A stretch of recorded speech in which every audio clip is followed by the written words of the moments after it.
Bonjour bien-aimés, nous sommes vous êtes en présence du pasteur Kizampunga Herman. Je vous bénis dans le nom précieux de Jésus du Centre international Espérance et Vie. Nous communiquons la vie et l'espérance, mes bien-aimés. Dans ce monde de désespoir, nous communiquons l'espérance. Dans ce monde où la mort fait rage, que ce soit la mort physique, mais la mort émotionnelle, la mort spirituelle surtout, nous communiquons la vie éternelle, la vie spirituelle, la vie émotionnelle et même la vie physique par des guérisons, des signes et des miracles, parce que c'est ça l'évangile. Paul disait, je n'ai point honte de l'évangile, c'est la puissance de Dieu pour le salut de quiconque croit. Amen. Car en lui est révélée la justice de Dieu par la foi et pour la foi.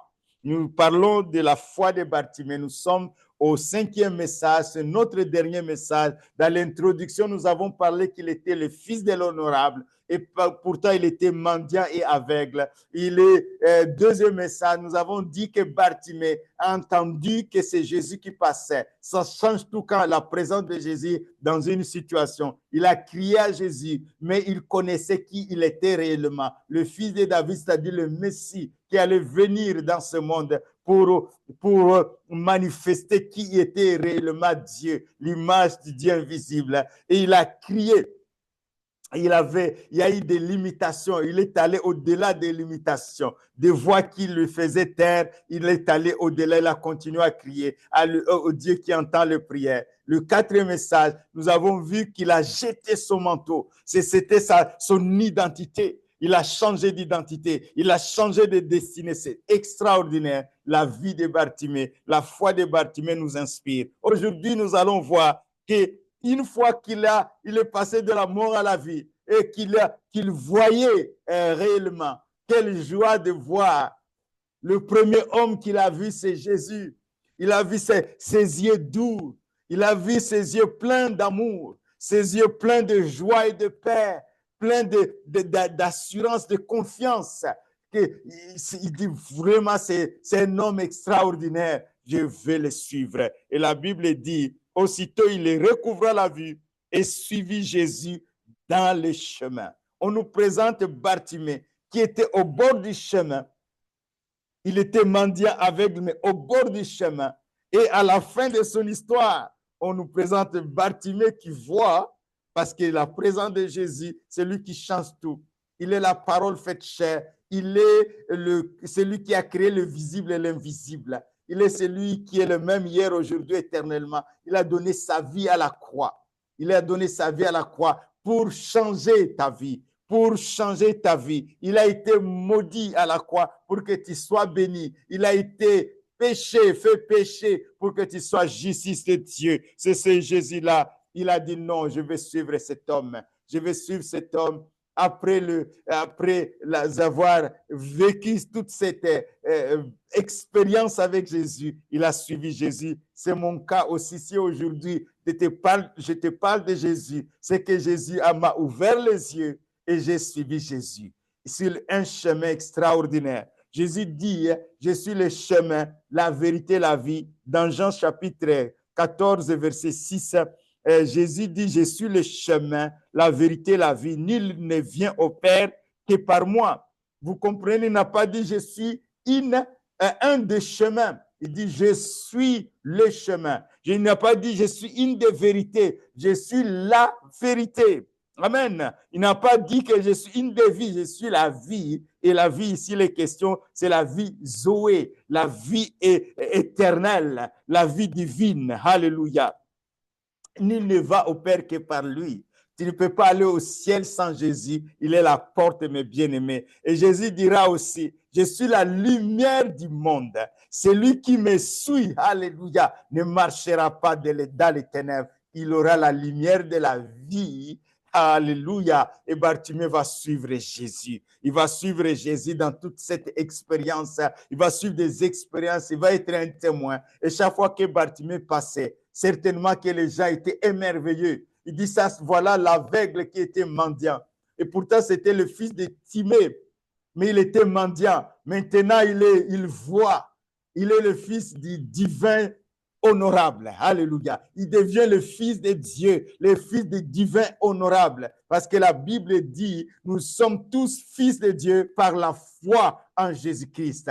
Nous sommes tous fils de Dieu, filles de Dieu par la foi en Jésus-Christ. Alléluia. À quiconque, à tous ceux qui l'ont reçu, à ceux qui ont reçu Jésus-Christ, à ceux qui croient en son nom, il a donné le pouvoir de devenir enfants de Dieu. Alléluia. Enfants de Dieu, ils sont créés en Christ. Ce sont des nouvelles créations. Il a marché en tant que nouvelle création. Oh, quelle joie, quelle destinée, quelle identité. L'identité de Bartimée a totalement changé. Sa destinée a totalement changé. Maintenant, il marche avec Jésus dans le chemin. Dans le chemin. Et sur son chemin brille la lumière. Pourquoi? Parce qu'il est avec Jésus, qui est la lumière du monde, la véritable lumière. Il est passé de la puissance de Satan à Dieu. Il est passé en tant que fils du diable à fils de Dieu. Il est passé en tant que emprisonné par toutes sortes de liens. Il est passé dans la liberté des enfants de Dieu. Il est passé des ténèbres à la lumière, de la dépression à l'espoir, du désespoir à l'espoir, de la dépression à l'espérance, de la haine à l'amour, de la dépression à l'espérance, à la joie, à la paix qui vient de Dieu, parce qu'il marche dans les chemins avec Jésus. Mes bien-aimés, voici l'exhortation que je voulais vous laisser avec l'exemple de Bartimée. La foi de Bartimée marche avec Jésus, suit Jésus dans le chemin. Parce que sur ce chemin brille la lumière. C'est le chemin où brille la lumière. Quand tu veux prendre des décisions, la lumière est là pour t'éclairer sur tes décisions. Alléluia. Tu ne marcheras plus dans les ténèbres. Tu as la lumière de la vie. Alléluia. Tu ne marcheras plus dans les ténèbres. Tu as la lumière de la vie. Chaque fois que tu veux prendre des décisions, il y a la lumière de Jésus qui va venir t'éclairer par l'Esprit Saint. Tu vas y arriver, mes bien-aimés. Je termine par ce texte de Hébreux chapitre 7, au verset 24 à 25. Il dit, mais lui, Jésus, parce qu'il demeure éternellement, possède un sacerdoce qui n'est pas transmissible. Il possède un sacerdoce qui n'est pas transmissible. C'est aussi pour cela qu'il peut sauver parfaitement ceux qui s'approchent de Dieu par lui, étant toujours vivants pour intercéder à leur faveur. Alléluia. Il demeure éternellement. Il est dans l'éternité. Il est éternel. Il demeure éternellement.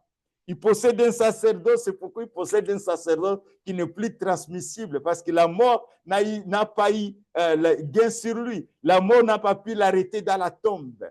Plusieurs prophètes sont morts, ils sont dans la tombe. Abraham est mort, il est dans la tombe. Moïse est mort et dans la tombe. Les prophètes sont morts, sont dans la tombe. David est mort et dans la tombe. Jésus est ressuscité. Il est vivant pour l'éternité. Il a un sacerdoce qui n'est pas transmissible. Personne ne peut enlever ce sacerdoce. Il a acquis à la croix de Golgotha Jésus-Christ de Nazareth.